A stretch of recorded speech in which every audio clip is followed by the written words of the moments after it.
Shalom. Before I begin this video, I want to give all praise, honor, and glory to Yahweh, Bahashem Yahweh Shai, Bahashem Rachak Wadash, and also as well, double honors to the apostles and the elders of Great Millstone that continually rule very well to this very day. That is continually feeding the flock through the spirit and power of Yahweh Bahashem Yahweh Shai. And also as well, likewise, Shalom to the whole elect as well, that's continuing to labor this work and also do labor to show forth your diligence to make your calling and election sure, in faith, in truth and sincerity, and also in all charity. All right, and the topic of this video is going to be entitled, Who is the Gospel Meant For? Okay, who is the gospel meant for? And that is a valid question, because contrary to what the world believes, or what everybody believes, they believe that, the gospel is meant for every single person that lives and breathes, anybody that has a pulse. But, the scriptures continue to recant and to continue to bring up the notion and the affairs concerning the nation of Israel, because these scriptures that are written have been tailor-made for the sake of the nation of Israel, in which mainly for the sake of the elect. Okay? Because, through the elect, also the whole nation of Israel is going to be delivered as well. Okay? Through the deliverance of the elect of the nation of Israel, which is the 1/3. Okay, and also within that 1/3, you have the 144,000, which is written in the book of Revelations, the 7th chapter. Through the deliverance of the elect, the rest of the nation of Israel is going to be taken care of. Okay? Because the reason why this gospel is only given unto the nation of Israel is when you look around you, and you use observation and you see the condition that the people are in, and when I say the people, I'm talking about every single person that you see, because you have people that are in a great condition, right? And you have people that's in not so great a condition, okay? And of course, you see the ones who are in a great condition, which is Esau, Edom, which is the true biblical nationality of the so-called white man. Okay, they're in a great condition. They're not. If you read in the book of Job, it tells you that they're not in trouble as other men. All right, and their seed has been established in the society, roughly paraphrasing. And you have a people that's in not so great a condition, which is us, the so-called Negroes, Hispanics, and Native Americans. Okay? Because here it is, the illusion of, having some sort of equal opportunity is pushed on the people so much that they believe that, there's no such thing as oppression, in which oppression is here in plain sight. You see it everywhere you go. Okay, you see it in the news. You see it in media that you hear. It's everywhere, man. You can't avoid, this. It's like an elephant that's in the room. You can't just shirk by it and, put it off in the back burner. Because at the end of the day, the Lord has a controversy with the inhabitants of the earth. All right, save the elect. Okay.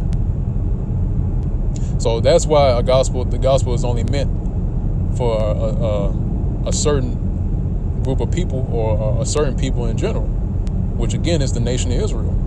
Okay? Because when you look into the word gospel, right? The word gospel, the definition of that word means good tidings or good news. Okay? So what would it avail to Esau, Edom, if, just giving him good news when he's already in a great condition, And there's a reason why the Lord, when he was in the flesh, Yahweh Shai, said that was sent forth to teach the gospel also to the nation of Israel. Okay? Why? Because during that time, we was under the Roman captivity. All right? Esau was in rulership. Okay? And during that time, you have a certain of the nation of Israel that, were given certain seats by Esau. Okay? And there were affairs that were going on that weren't being attended to. And that's why when Yahushua, when he came on the scene and he witnessed exchangers and basically witnessing, our people getting over each other, he ended up getting pissed to the point to where he flipped over tables. Okay? And throughout his whole life, during that time when he was in the flesh, right? He was always about the gospel. He was always about the preaching of the coming of the kingdom of Yahweh B'Shem Yahushai. And that kingdom, again, is only meant for the nation of Israel. All right. Now the other nations are going to be there, yeah, but they're not going to enjoy the kingdom. All right, because they're going to be subservient under the nation of Israel. Okay.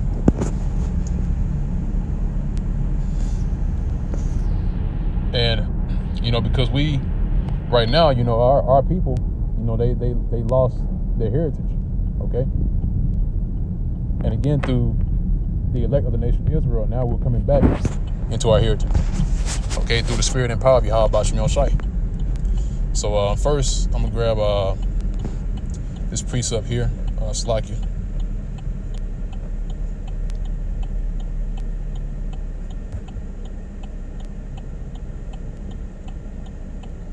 Right. So this is the book of Isaiah, chapter 61, verse 1. It says, the spirit of the Lord power, Yahweh B'Shem Yahushai, is upon me, because the Lord hath anointed me to preach good tidings unto the meek. And that's true. All right, because the meek, right? Let me see if I can get it. Because I want to grab the definition of the word meek. Okay, so the word meek is Ainah, I believe that's what it is, Ainah, which means poor, okay, humble. Now it doesn't mean that you have a zero balance in your bank account. All right, that just means that you have no power in this society, and we don't have any power in this society. Okay, even though again they try to sell you that illusion that you do, but you really don't. Okay? Because if you did, then you would just leave America with no passport, you can drive with no ID. All right, you can go anywhere with no social security or nothing like that, and not be convicted for it. Okay? If you had power. But guess what? We don't have power. All right? And those things which I listed are the tokens of captivity. Okay? So reading the rest of the definition, it says humble, afflicted, meek. It says poor, needy. Okay? Poor, weak, afflicted, humble, lowly, meek. Okay? So the ones who are poor, humble, afflicted, and meek. Okay? So that's who the Lord is dealing with right now. And that's who the gospel is preached to. Now I'm going to go back and read it again. It says, the spirit of the Lord power, Yahweh B'Shem Yahushai, is upon me, because the Lord hath anointed me to preach good tidings unto the meek, right? Like I read in the definition, the poor, humble, lowly. Okay? And we're the meek, all right? Because there's a difference between us in this truth right now and the ones who are not a part of this, the ones who have not acknowledged Yahweh B'Shem Yahushai. Because the first step into receiving this is to acknowledge your offense. Actually, let me see if I can get it real quick. First, you have to, accept that you went off, okay? And a lot of Jake can't do that.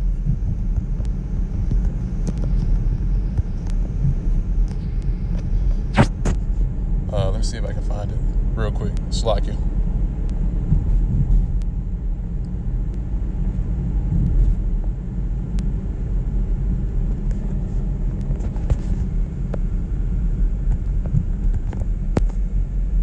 Here it is. Yep. The book of Hosea, chapter 5, and this is at verse 15. It says, "I will go and return to my place," right? And was talking about that the Lord, Yahweh Bashem El Shai, right now, Yahweh Shai, is in the heavens. He's in the spirit world. Okay?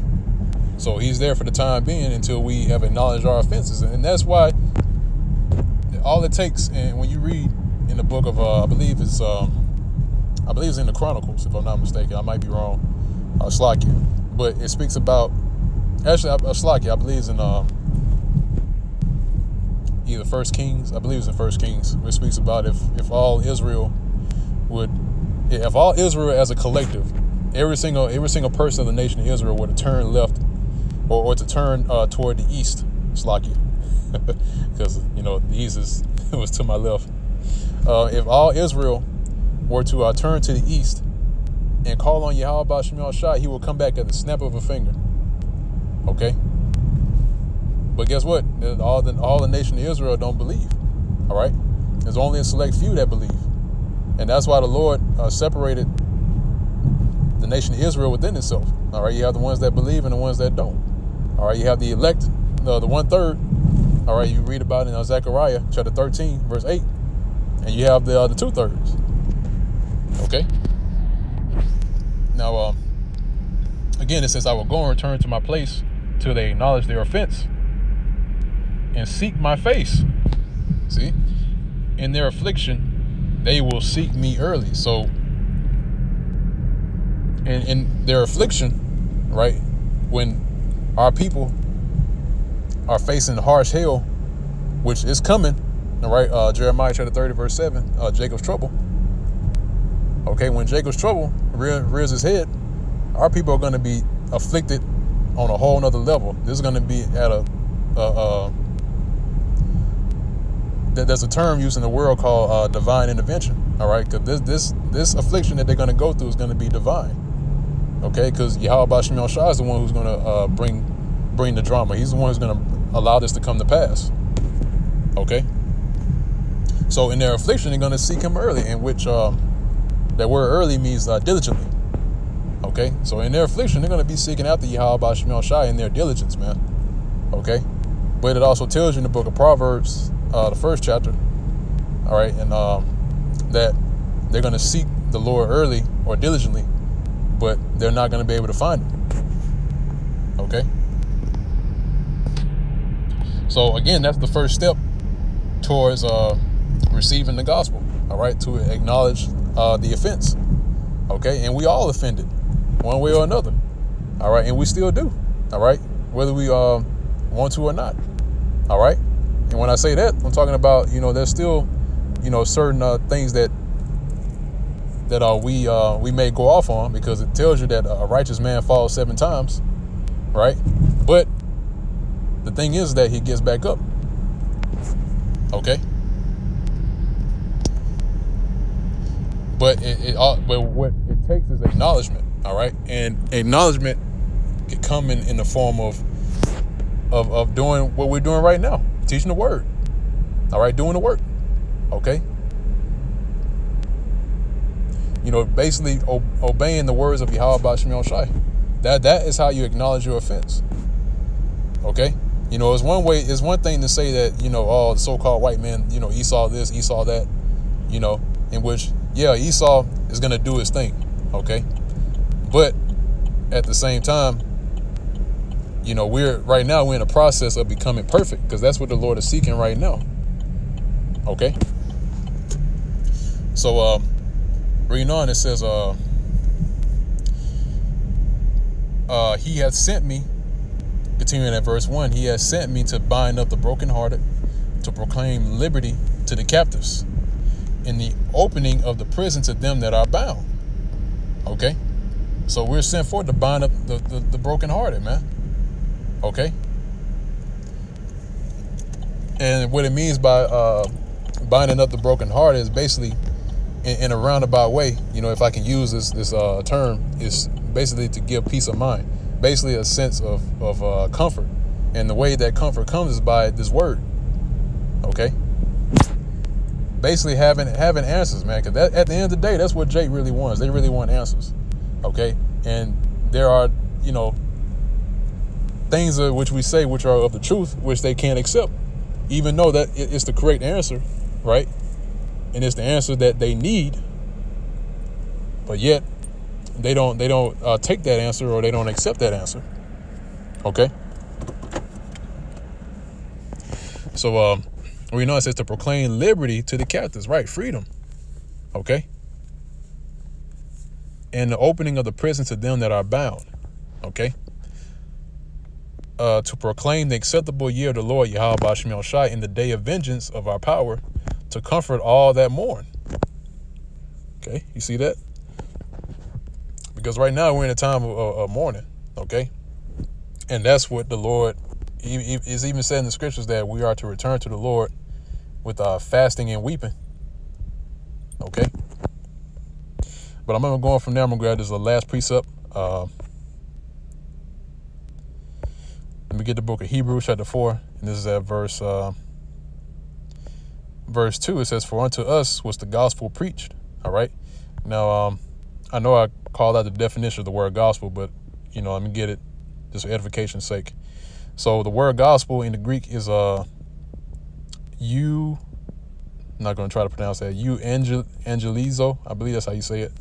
It means to bring good news, to announce glad tidings. Okay, used in the Old Testament of any kind of good news, of the joyful tidings of the Most High's kindness, all right, which even us coming into this truth is a form of the Most High's kindness. In particular, of the messianic blessings, all right, which is come through who? Yahushai.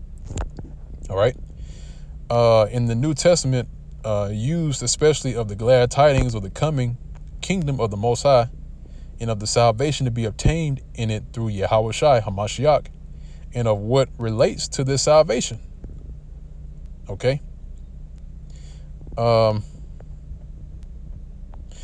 So it says to proclaim good tidings. It says instruct men concerning the things that pertain to Yahweh, it says here Christian salvation, which the word Christian just means a follower of the anointed. Okay. The HaMashiachim, or I believe that's how you pronounce it. The word Christians are the ones that follow Yahushai. All right. So it says pertaining unto, or to instruct men concerning the things that pertain to the Christian salvation, like it says here. Okay. And yeah, that's on the definition. So again, reading that Hebrews chapter 4 verse 2, it says, for unto us was the gospel preached, as well as unto them, but the word preached did not profit them. All right, who's the them that it's talking about? It's talking about the ones that don't believe. Okay, of the nation of Israel. Because if you read on, it says not being mixed with faith in them that heard it. Right, so you do have ones that heard the gospel, right? Because this is what the gospel is meant for, right? It's meant for the nation of Israel, but it didn't profit them. Okay, because it wasn't mixed with faith that heard it.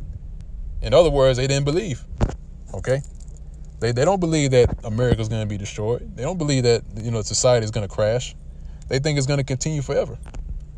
Okay, that's why it doesn't profit them, because they're still looking for profit here in Babylon the Great, even though this place is falling and is crumbling, but yet they're trying to salvage whatever they can out of Babylon the Great before it goes. All right, and that's the mentality that our people are in right now. All right, to get it now. And to get it now while it's hot. Okay. But they're going to find out real soon that, you know, this gospel being preached, you know, right now, you know, this is what is going to profit you at the end. When everything falls through, this is the only thing that's going to profit you. Okay. Because the dollar is still set to crash. All right. You can't forget about that, man. All right. You know, we haven't really touched up on it a lot, you know, because we haven't been receiving news has been coming out, but, you know, through the spirit, you know, we've been touching up on different topics. But the dollar is still set to crash, man. All right. It's still circulating around the media that the dollar is on the hest of being on the verge of crashing. Okay.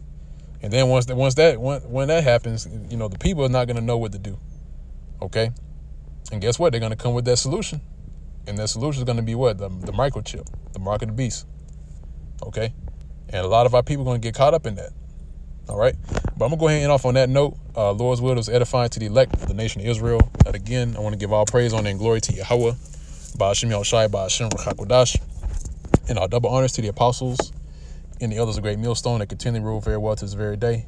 Shalom, peace and safety, and salutations to the whole elect that's laboring this work and continue to labor to and also spreading this gospel to other members of the whole elect in faith, in truth and sincerity, and all charity. And with that, I'm going to say shalom.